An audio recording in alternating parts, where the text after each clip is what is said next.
En el día de hoy vamos a hablar, como decía al principio, acerca de vasijas rotas. Y ahí salió el loguito. Vasijas rotas.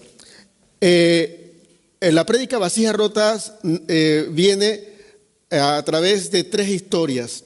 La primera historia que les voy a hablar está en Jueces. Jueces. Tengo que hablar con el escriba. Voy a ponerlo en cintura. Jueces capítulo 7, versículos 8 al 21. Es el de la vez pasada. Jueces capítulo 7, el libro de Jueces capítulo 7, los versículos 8 al 21. Esta es la primera historia que le da entrada a lo que es la prédica Vasijas rotas. Yo lo voy a leer en la versión Nueva Traducción Viviente, por si acaso algunos tienen otra versión, van a encontrar algunas palabras distintas, pero la esencia es lo mismo.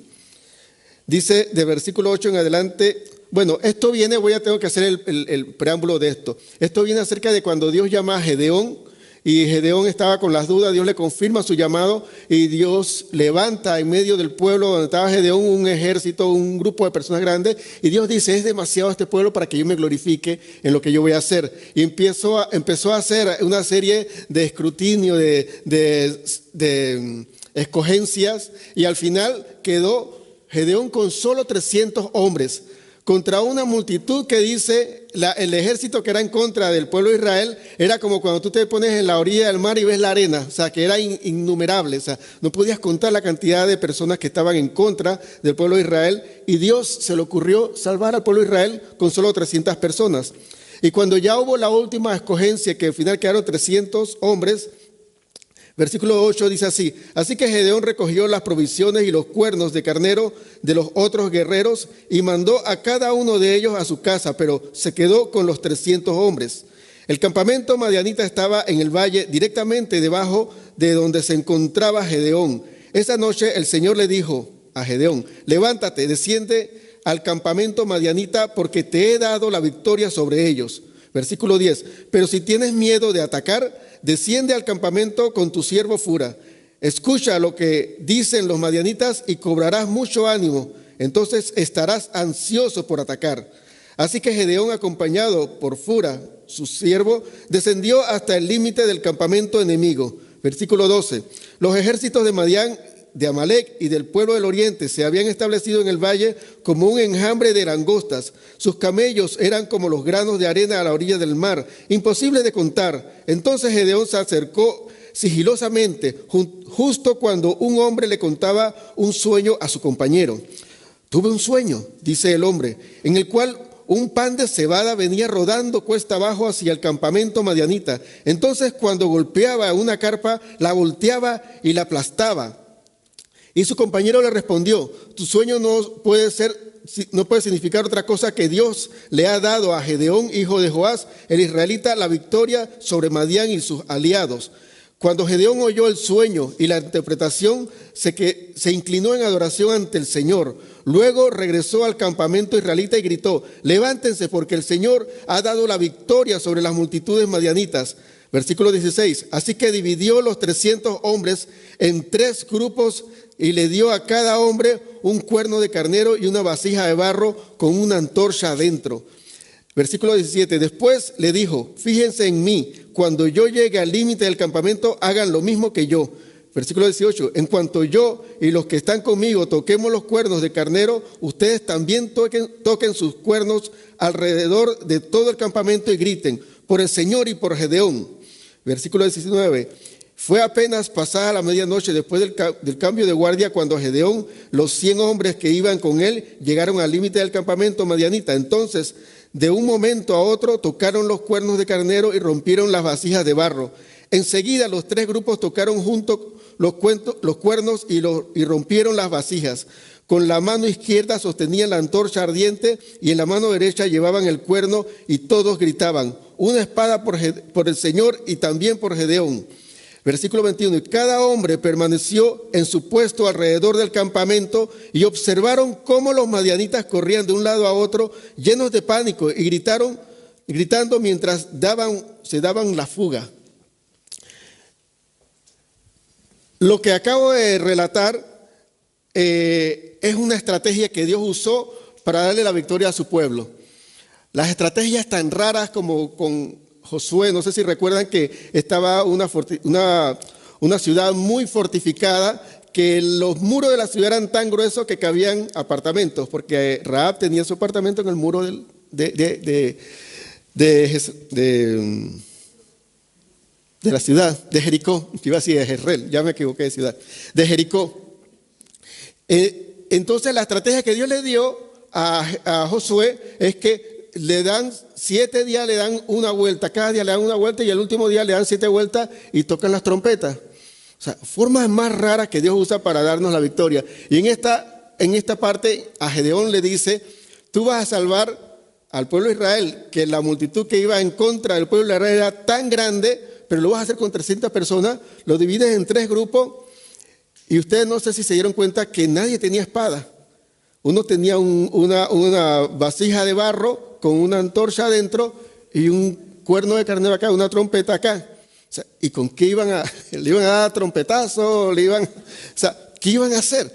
La estrategia de Dios siempre es distinta a los planes nuestros. Dice, más alto que los cielos, tan alto como los cielos son los pensamientos de Dios comparables a nuestros pensamientos. Nuestra forma de pensar, las cosas que nos pasan a nosotros, siempre la vamos a ver de una forma y un plano muy distinto a la forma y al plano que Dios está viendo todo lo que acontece en nuestras vidas.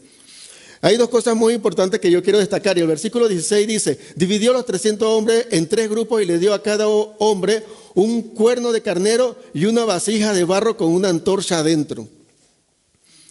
La estrategia era esa. A 300 hombres en 3 grupos, 100, 100 y 100, cada uno con una antorcha cubierto con un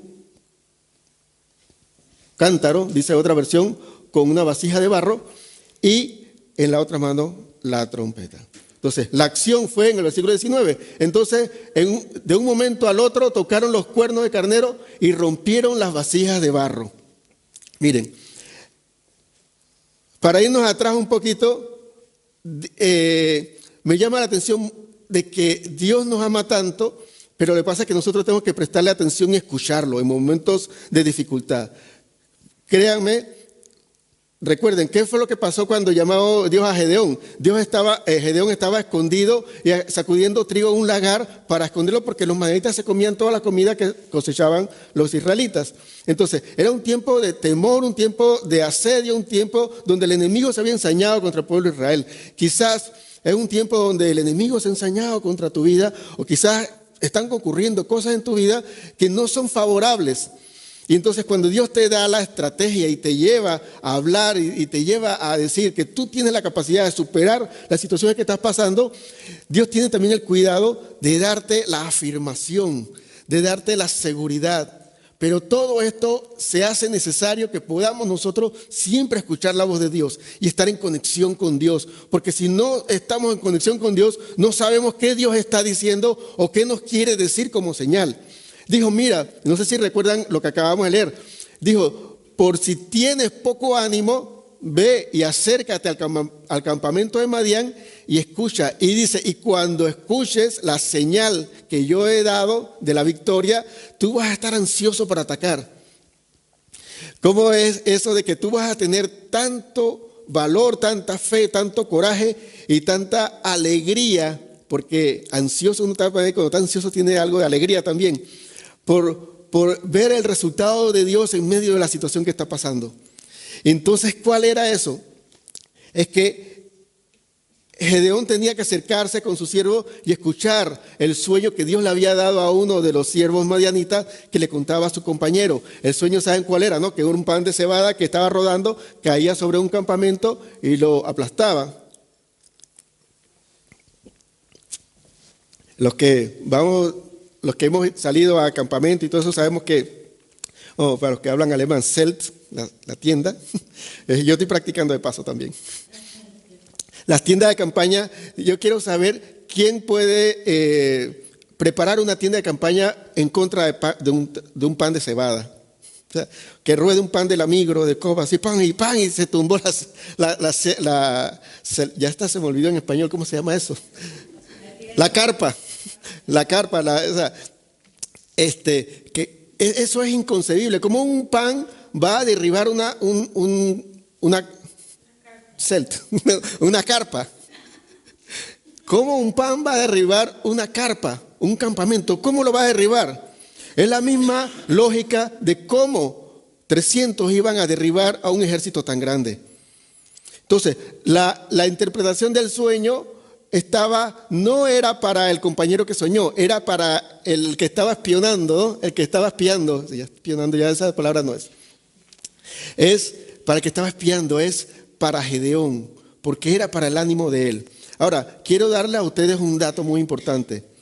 Gedeón se tuvo que acercar al campamento para escuchar la señal y cobrar ánimo. Para nosotros tenemos que avanzar en la vida para encontrar eso que va a confirmar, porque si nos quedamos parados y estancados, no podremos estar en el lugar donde Dios nos va a estar dando la señal de confirmación de victoria sobre la situación que está pasando en nuestra vida. Un tips muy importante en nuestras vidas. Sea como sea, siempre avancemos en la vida, siempre, nunca nos estanquemos, porque estancado ni vamos a tener victoria, ni vamos a seguir la señal que confirma que tenemos la victoria. Otra cosa muy importante que está en esta primera historia, y es que esto que subrayé aquí, están subrayadas las dos partes. O sea, en el versículo 16 dice que cada uno de los hombres tenga una vasija de barro con una antorcha adentro. Esa es la estrategia. Y entonces el 19 ya dice, y cuando de repente, de un momento a otro, tocaron los cuernos de carnero, rompieron las vasijas de barro. Ahí es donde entra la razón de la prédica que se llama vasijas rotas. Es necesario que lo de adentro salga. Es necesario que de tu interior brote esa luz que Dios ha puesto en ti. No importa que estés triste, no importa que estés atribulado, no importa que estés confundido, no importa que se sientas atacado, no importa que te sientas menos. Si tú eres hijo de Dios, tienes la luz de Cristo dentro de ti y el Espíritu Santo habita en ti. Y es necesario que salga esa luz. Y para que tengas victoria, muchas veces es necesario que seas quebrantado. La victoria vendrá siempre después del quebrantamiento, después de que seas quebrantado voluntariamente, porque ellos rompieron el cántaro, la vasija de barro, fue rota para que saliera la luz. Se dan cuenta de algo también ahí, y es que ellos se quedaron cada uno en su lugar viendo cómo el enemigo se asustaba solo. O sea, nadie lo estaba atacando. Ellos nomás rompieron el cántaro, tocaron las trompetas y gritaron. Y todos se quedaron como locos y salieron huyendo. Entonces, ¿qué pasaba? ¿Qué pasaba con esto? Lo que pasa es que nosotros tenemos que estar prestos, que nuestra vida necesita ser quebrantada en momentos determinados, porque ese quebrantamiento en ese momento dará la victoria. Ese quebrantamiento en ese momento hará el cambio trascendental en nuestras vidas. Mientras nosotros nos mantengamos rígidos, inquebrantables, entre comillas, no veremos la victoria, no saldrá nada de nuestro interior. Y es necesario que la luz que Dios ha puesto en nuestras vidas alumbre, no ponerla debajo de una mesa, es ponerla arriba, porque necesitan todo el mundo ver la luz de Jesús en nuestras vidas. Y esa luz solamente se ve cuando somos quebrantados. Otra cosa también es que era la medianoche, dice que cuando ocurría esto, y es que en el momento del movimiento oscuro de las tinieblas del enemigo, tu luz puede brillar, pero solo con tu quebrantamiento. Es un poco ilógico, tan ilógico como que un pan de cebada derribe una tienda de campaña, como que 300 hombres venzan a toda una multitud sin poder la capacidad de poder contarla. Es también de ilógico, es que cuando tú tengas un momento difícil en tu vida, en vez de armarte de valor, te quebrantes delante del Señor y eso te dé la victoria. Es ilógico, pero esa es la matemática de Dios, esa es la fórmula de Dios, esa es la ecuación de Dios, y ante la dirección de Dios solamente nos queda obedecer. No nos queda otra cosa, porque ¿qué podemos hacer nosotros? Amedrentarnos, llenarnos de pánico y decir no podemos, y realmente no podemos. Si no interviene Dios no podemos. Y cuando Dios interviene, también hay quebrantamiento.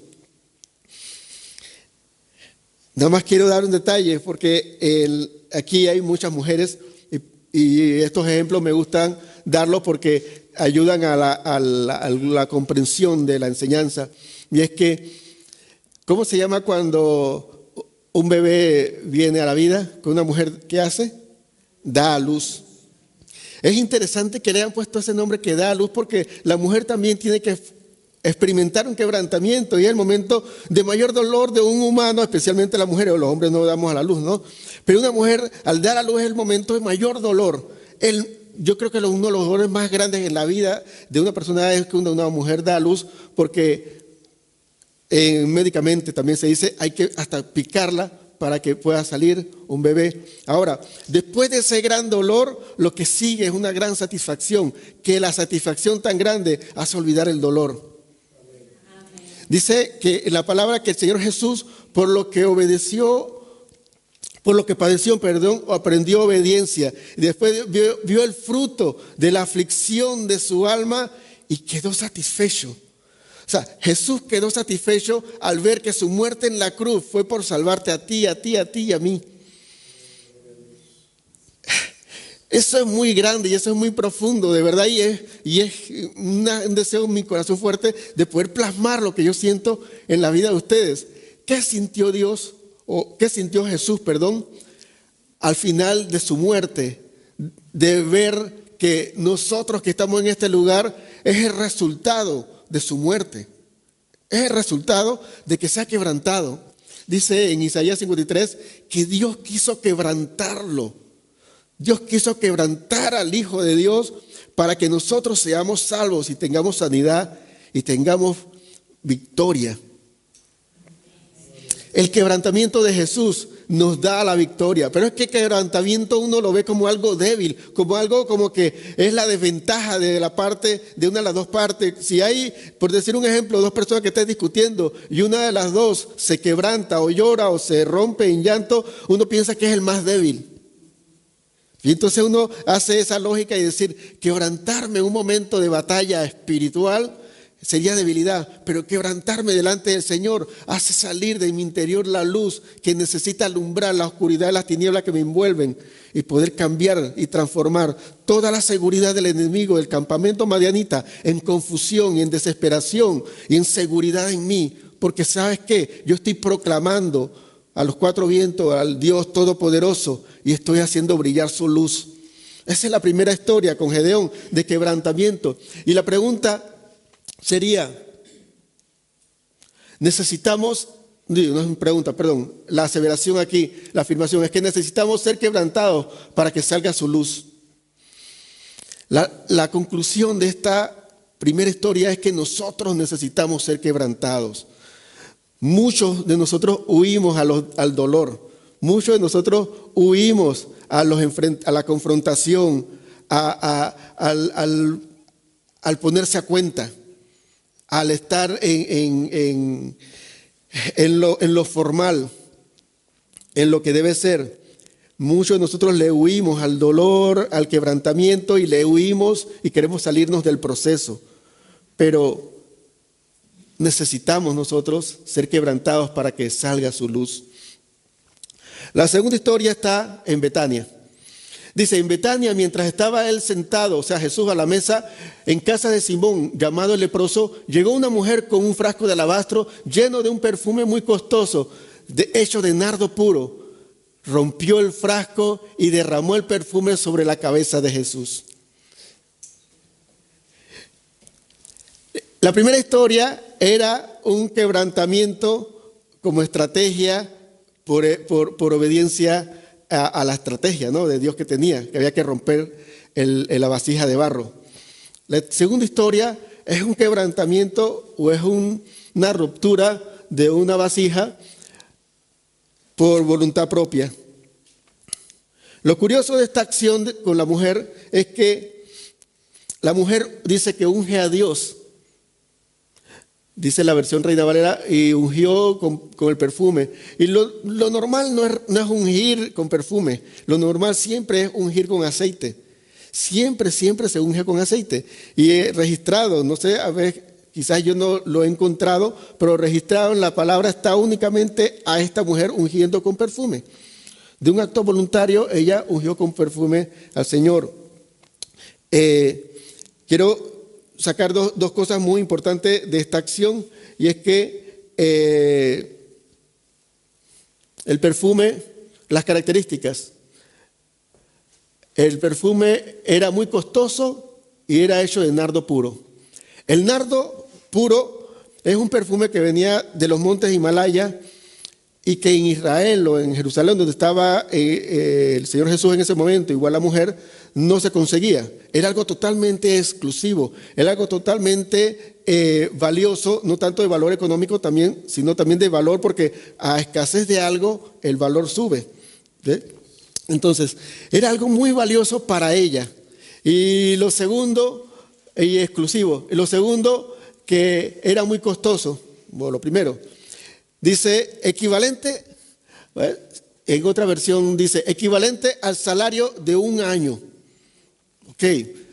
Lo bueno que me gustó de esto es que dice que era equivalente al salario de un año, y eso nos ayuda a hacer una matemática más certera y no decir, bueno, eran 2 blancas como la viuda que dio 2 blancas en la ofrenda, un denario y todo eso, porque uno empieza a cambiar el precio en denario, las blancas en dólares o en franco, y uno entonces lo puede devalorizar. Pero si se establece como el salario de un año, pongamos un ejemplo práctico aquí. La media de un salario mensual aquí está en 4,000. Vamos a decir alguien que gane 4,000. 4 por 12, 48. Ok, un perfume de 48,000 francos. ¿Qué le parece? Ni siquiera lo vende Globus. Eso está de un nivel así que tú tienes que tener una carta VIP para comprar esas cosas. Algo tan valioso, tan exclusivo, ella quiso darlo. Pero para darlo no era algo que tenía regreso, era un boleto de ida sin regreso. Porque cuando se quiebra ese frasco, ya no hay forma de repararlo. Cuando se abre un perfume y se derrama un perfume, no hay forma de recogerlo, no hay vuelta atrás, es una entrega total. Dios necesita muchas veces quebrantarnos a nosotros, pero ¿cómo nos quebranta? Rompiendo en nuestras vidas aquellas cosas que son tan valiosas que no hay vuelta atrás.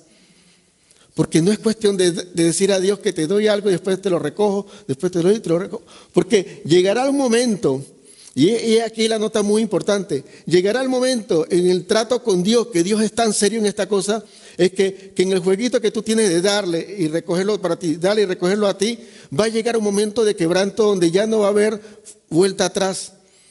Porque va a ser un momento como cuando el frasco de alabastro, ¡pum!, se rompió y se fue el perfume.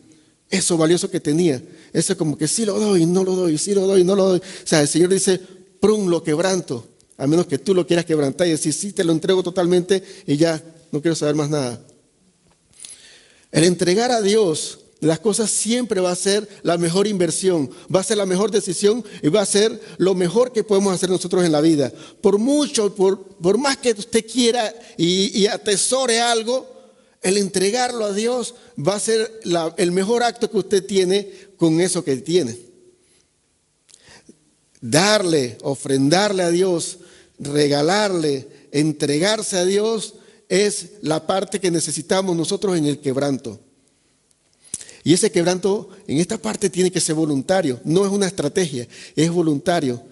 Dios nos da una estrategia, nosotros la ejecutamos y sale la luz. Dios nos lleva a tener una relación con Él tal que nuestra reacción es quebrantarnos delante de Él y entregarle lo más precioso de nuestras vidas. Y a eso Dios nos lleva, a eso Dios nos lleva. Les digo algo muy seriamente, nunca, nunca, jamás nuestra adoración será sincera si no amamos a Dios como debe ser amado. Nunca entenderemos los caminos de Dios si no amamos a Dios como Él necesita ser amado. Nunca veremos su gloria y nunca entenderemos sus caminos si no amamos a Dios, porque solamente al amar a Dios hacemos una entrega tan total que en el quebrantamiento ese de la entrega a Dios no hay vuelta atrás. Es fuerte, pero es lo mejor que le puedo decir a ustedes. Cuesta. Día a día uno está lidiando con muchas cosas que uno no quiere entregarle a Dios. Hay partes en su corazón donde uno le dice, Dios, tú tienes toda esta parte de mi corazón, pero esta parte yo me la reservo. Y Dios quiere todo o nada. Y es así de sencillo. Y es que cuando tú le entregas a Dios todo, tú tienes todo de Dios y el todo de Dios es más grande que el todo tuyo. En la segunda historia, la pregunta sería... No es pregunta, yo siempre estoy con las preguntas, la pregunta es al final. La aseveración sería, necesitamos ser quebrantados para llenar todo del perfume del Señor. Y esta parte, como la mujer, es interesante, y es que en el quebrantamiento nosotros cambiamos el entorno.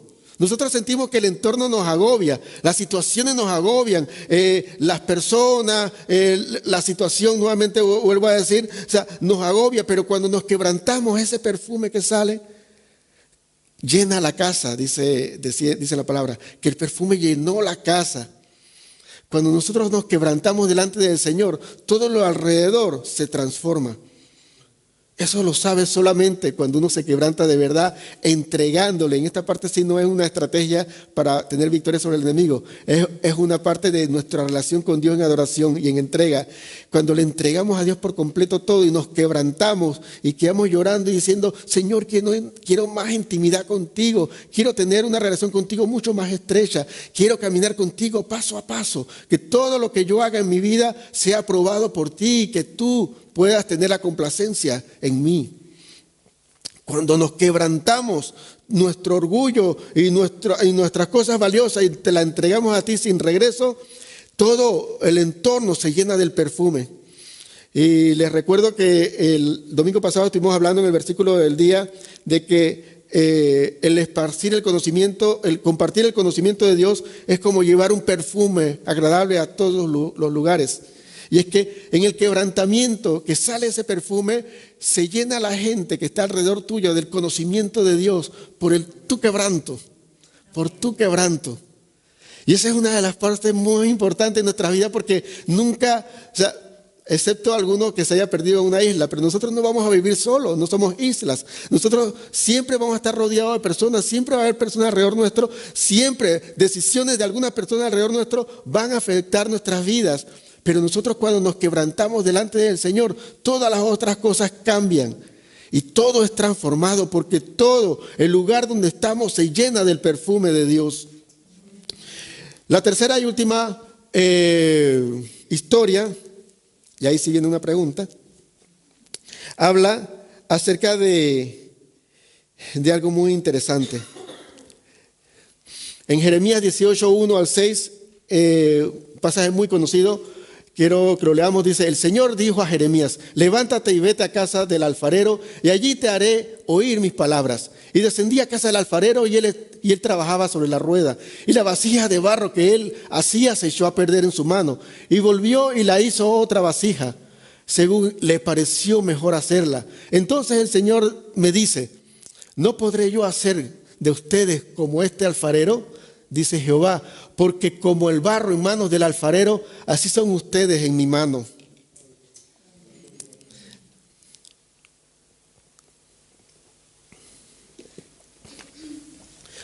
Los que estamos en este lugar, espero que seamos todos, estamos en las manos de Dios. Nos hemos puesto en las manos de Dios porque de manera lógica, y eso no tiene ningún problema con decirlo de esta forma, lo mejor es estar con Dios. De manera lógica, lo mejor es estar con Dios y estar bajo sus alas, estar al abrigo del Señor, porque ahí tenemos seguridad, porque dice un proverbio que Él es torre fuerte frente a nuestros enemigos, porque Él es nuestra fortaleza, dice un salmo, porque Él es nuestro alto refugio, donde no nos alcanza el enemigo, porque estar con Dios o estar en las manos de Dios es lo mejor, es el mejor lugar donde podemos estar en el momento de mayor quebranto. Estar en manos de Dios es el consuelo más adecuado.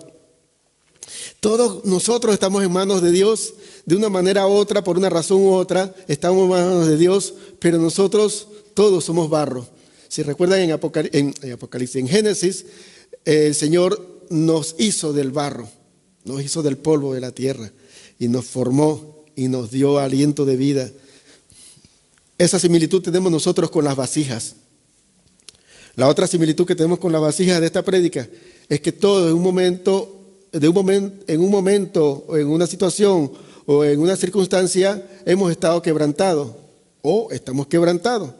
Está rajado nuestro corazón, está partido nuestro corazón, está fisurado nuestro corazón, está afectado nuestro corazón por alguna situación en nuestras vidas. Así que tenemos toda la similitud de una vasija rota, de una vasija quebrantada, porque somos de barro y estamos quebrados.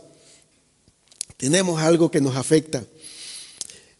Pero lo que nos hace más semejante a este pasaje es que estamos en manos del alfarero y Él está dándonos forma. Él está dando forma. Y en esta parte del quebrantamiento viene de parte voluntaria de Dios. ¿Y por qué Dios nos quebranta voluntariamente? Los puedo señalar en el pasaje, específicamente en esta, cuando dice, la vasija de barro que Él hacía, se echó a perder en su mano. Nosotros estamos en los caminos del Señor y ¿sabes qué? Nosotros echamos a perder la obra de Dios con nuestras acciones muchas veces. Nuestras decisiones, nuestras palabras echan a perder la obra de Dios porque todo lo que Dios está haciendo en nuestras vidas, está hablando, está formándonos. Nosotros nos salimos con una patada de burro. Salimos con una locura que Dios se quedará pensando, pero hijo, hija, tú acabas de escuchar la prédica. ¿Qué estás hablando? ¿Por qué tu decisión es esta si tú sabes que eso no te va a llevar a lo bueno? Nosotros echamos a perder la obra de Dios en nuestras vidas, pero seguimos en las manos de Dios. Y Él, como un buen alfarero, ¿sabes qué? Nos quebranta, o sea, rompe esa vasija y empieza a hacerla de nuevo. Ahora, en ese quebrantamiento, como buen alfarero, la forma más efectiva de hacer nuevamente una vasija, ¿sabes cuál es? Es ponerla a dar vuelta.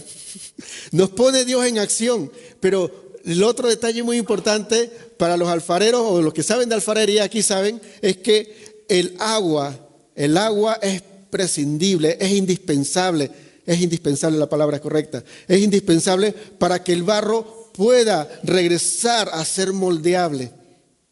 Es necesario que nosotros permitamos que el Espíritu Santo abunde en nuestras vidas para que nosotros seamos moldeables. Que esa fuente de agua de vida eterna que está en nuestra vida, que es el Espíritu Santo, empiece a brotar en nosotros. Ahora, al darle nosotros paso al Espíritu Santo en nuestras vidas en momentos de quebranto, porque nosotros hemos metido la pata, es lo que ayuda a que Dios nos dé la forma correcta. Y la forma que Dios nos va a dar, ¿sabes cuál es? Porque el alfarero dice que hizo otra vasija de la misma, según le pareció mejor hacerla. Dios nos va a moldear según su propósito, según su voluntad, según lo que Él sabe que es mejor. Porque Dios no cree, Él piensa, de repente si le hacemos esto para ver, no, y te quebranta de nuevo. Dios no está haciendo un experimento contigo. Tú te echas a perder y Dios te echa nuevamente el agua, te pone en la rueda a darte vuelta ahí en ese proceso para que puedas entonces darle la forma correcta que a Él le parece que es la correcta para ti. Que a Él, en su voluntad y en su propósito, es lo mejor para ti. Estamos todos en manos del alfarero. Estamos todos siendo barros, siendo moldeados en nuestras vidas. Estamos en procesos distintos. Lo peor que le puede pasar a esa vasija echada a perder es salirse del proceso, es salirse de la rueda o es salirse de las manos del alfarero. Porque ¿a dónde quedaría el barro ese que no se termina de formar en algo? Quedaría nuevamente en la tierra, quedaría nuevamente deshecho. ¿Y qué le pasa al barro que está en la tierra, en el camino? Lo pisa todo el mundo. Y Dios no nos llamó para ser pisados por todo el mundo. Dios nos escogió a nosotros para ser un real sacerdocio, ser una nación santa, ser un pueblo adquirido por Dios. No somos quizás un montón, la mega iglesia, pero somos la iglesia o somos las personas que Dios quiere y estableció que están aquí. No se salgan ustedes. No se salgan de la rueda, no se salgan del proceso y no le huyan al quebranto. El quebranto es necesario para que salga la luz de Jesús de nosotros y tengamos victoria. El quebranto es necesario para que nosotros podamos liberar el perfume valioso, lo más valioso de nuestro ser, y ser ofrendado a Dios por completo, una ofrenda agradable a Dios. Y el quebranto o la ruptura por parte de Dios es necesaria para que nosotros seamos moldeados conforme a la imagen de Dios. Por muchos años, o por los últimos años, quiero decir más que nada, lamentablemente la iglesia evangélica está predicando acerca del bienestar y de la satisfacción, de que no tiene que haber ningún dolor, que si tú tienes una enfermedad porque tienes algún pecado, es que si no estás millonario es porque no has invertido en el reino de los cielos. O sea, y todo tiene que ver con comodidad, y la palabra te habla de quebranto. Porque es que tú necesitas ser quebrantado. Yo necesito ser roto y ser moldeado por el alfarero, porque yo necesito ser conforme a lo que Él quiere que yo sea. Yo no necesito ser millonario, yo no necesito tener toda la salud sin que me tenga ninguna enfermedad. Puede que tenga yo alguna enfermedad, puede que no tenga yo toda la riqueza, pero el ser quebrantado me pone en las manos del alfarero. Y ahí sí viene la pregunta, es ¿qué reacción tengo yo ante el quebrantamiento de Dios?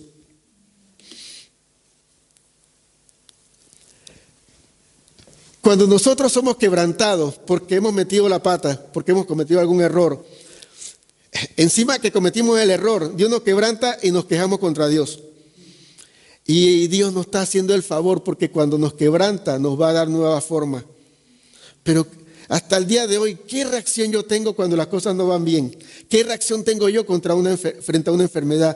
¿Qué reacción tengo yo frente a crisis económica? ¿Qué reacción tengo yo ante crisis emocionales? ¿Qué reacción tengo yo ante situaciones adversas? ¿Qué reacción tengo yo cuando las cosas no salen como yo quiero? ¿Qué reacción tengo yo cuando entro a un proceso de parte de Dios?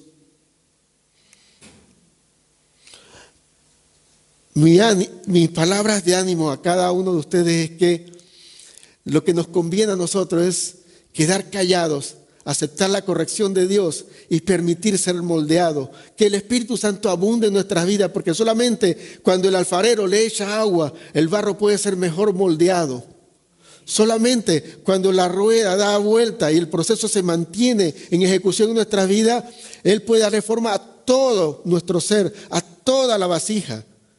Si no da vuelta la rueda, le daría forma a un lado y otro lado queda incompleto. Pero necesitamos que estemos en el proceso continuo, que tú dices, ¿cuándo yo voy a salir de esto? ¿Sabes qué? Cuando estés bien y cuando tú dejes de echar a perder las cosas que Dios está haciendo en tu vida.